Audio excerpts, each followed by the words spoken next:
Good morning. It's time for story time with Louie and Sophie. Our theme today is birch trees are not blue, they are white. So I thought I would read a story about a tree. And this is my favorite story. Well, this and The Giving Tree by Shel Silverstein. Well, this story is called Our Tree Named Steve by Alan Zweibel, illustrated by David Catrow. I hope I'm saying that right. Our Tree Named Steve.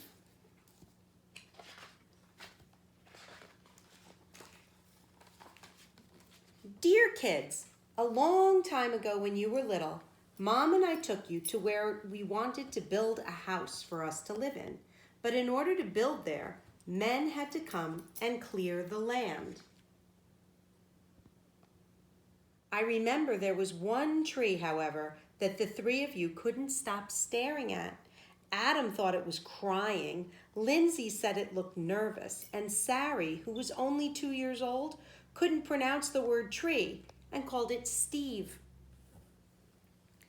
I love you, Steve, she kept saying, and then Adam and Lindsay started saying it, and before too long, Mom and I got the hint and asked the builder to please save Steve. The day we moved in, Steve was there to greet us. He quickly worked his way into your lives as a swing holder, target, third base, hiding place, jump rope turner. And whenever our dryer broke, he held our underwear with pride. Yes, right there in the center of our yard, this weird-looking tree grew to become the center of our outdoor life.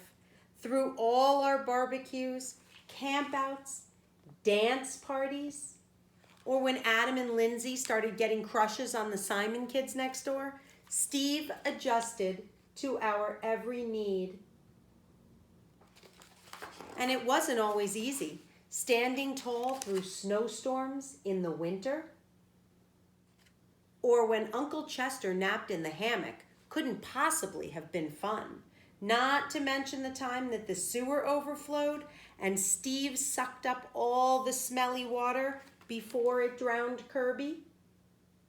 Then got so sick himself that the tree doctor had to give Steve a haircut that made him look like a big thumb.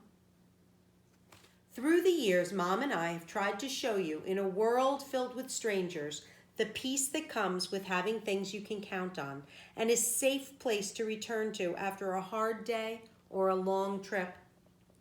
Which brings me to the point of this letter. Last week, a storm hit our area, and though we spared Steve's life a long time ago, this time we couldn't save him. Are we sad? Sure we are. But even in his final moments when he could have fallen on our house, on Sari's swings, on Kirby's house, Mom's garden, Steve performed his last trick and protected all of us to the very end. And friends like this are hard to find. So when you come home from Grandma's next week, Steve will not be able to greet you as he's done in the past. I'm sorry. But please know that Steve will always be with us in our hearts, in our thoughts, and in a different tree at the other end of our yard. Look at where Steve ended up. See you next week. Love, Dad. So there's Kirby the dog standing on Steve's stump, and they used the wood from Steve to build a tree house. And that is the end of the story. I hope you enjoyed it. Have a wonderful day.